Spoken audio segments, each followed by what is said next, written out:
Okay, so magaling ka mag-ipon. Sigurado yan. Ilang buwan o taon mo na sigurong ginagawa at para dyan, saludo kami sa'yo. Good job! Pero, eto yung tanong sapat na ba palaga yan?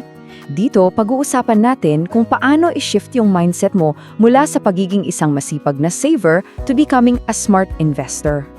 Ito yung pinaka-importanting tanong sa lahat, di ba? Lumalago ba talaga? Kasi, magkaiba ang pag-iipon sa pag-iinvest. Sa pag-iipon, oo, safe ang pera mo, walang duda.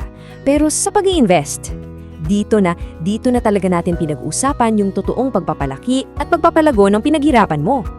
Sige, simulan natin dito yung pera sa bangko. At bakit nga ba kung ang goal mo ay financial growth, hindi sapat na nandun lang yan? Isipin mo to ha, ang ganda ng analogy na to. Yung savings account mo parang isang parking lot. Yung pera mo, yan yung kotse. Safe ba yung kotse sa parking lot? Oo naman. Pero umaandar ba? Hindi. Hindi kanya dinadala kung saan mo gustong pumunta. Ganyan-ganyan ang pera mo sa bangko. Ligtas, pero stagnant. At habang yung pera mo ay safe na natutulog, mayroon tayong silent na kalaban. Isang kalaban na gising at, unti-unting kinakain ang halaga ng pera mo. At yan po ang tinatawag na inflation. Para mas malinaw, lagyan natin ng numero. Sabihin natin meron kang 100,000 pesos ngayon. Solid na ipon yan, di ba? Malaking pera na yan. Pero ano na kaya ang halaga niyan o yung purchasing power niyan pagkalipas ng 5 taon? Ito yung masakit na katotohanan. Dahil sa inflation, yung 100,000 pesos mo, after 5 years, baka ang kaya na lang bilhin ay katumbas na lang ng 70,000 pesos ngayon. Gets mo? Pareho yung numero sa bank account mo, 100,000 pesos pa rin, pero mas konti na yung nabibili. So, sa totoo lang, talo ka. Lugi ka na kahit hindi mo pa ginagalaw yung pera mo. So, ito talaga yung punto. Kung ang pangarap mo ay financial freedom, ang pag-invest ay hindi isang choice. Hindi yan optional. Isa siyang necessity. Kailangan mo to para labanan ng inflation at para maabot mo yung mga pangarap mo sa buhay. So, dito na tayo sa pinaka-core ng usapan natin, yung utak ng isang investor. Kasi, ang lahat ng ito ay nagsisimula sa tamang pag-iisip. Aminin natin, ito yung number 1 na tanong. Yung pinakamalaking takot ng bawat nag-iipon, diba? Paano kung malugi ako? Paano kung mawala lahat? And you know what? Valid yan. Normal lang na matakot. Siyempre, pinaghirapan natin yan eh. Pero, ang isang investor, iba yung tanong na tumatakbo sa isip niya. Hindi, paano kung malugi ako? Kundi, paano kung hindi ako magsimula? Kasi sa kanya, ang mas malaking risk ay yung hindi ka gumagawa ng paraan. Yung nawawala sa'yo bawat araw na hinahayaan mo lang na matulog ang pera mo.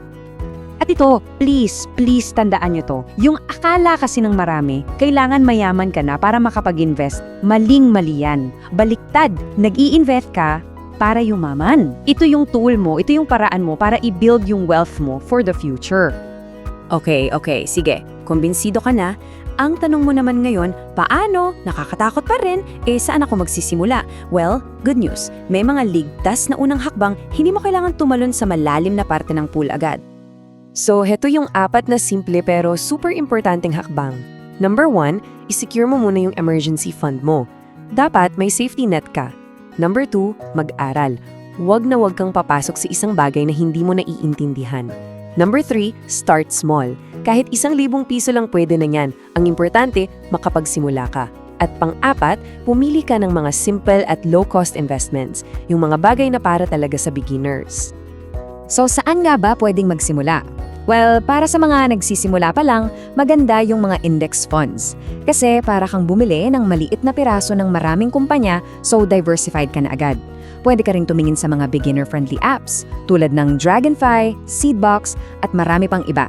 Ang point is, may mga options dyan na simple at madaling simulan. Kaya at the end of the day, ito ang iiwan ko sa'yo. Yung pinaka-importanting shift. Hindi yan nangyayari sa bank account mo Nangyayari yan dito, sa isip mo. Once na nag-decide ka na yung future mo ay mas importante kaysa sa takot mo, yun na yun. Nagsimula ka na. So, ang tanong ko sa'yo ngayon ay simple lang. Pagkatapos ng lahat ng ito, ready ka na ba? Ready ka na bang simulan na palaguin yung pera mo kahit one baby step at a time lang? Yan ang hamon sa'yo ngayon.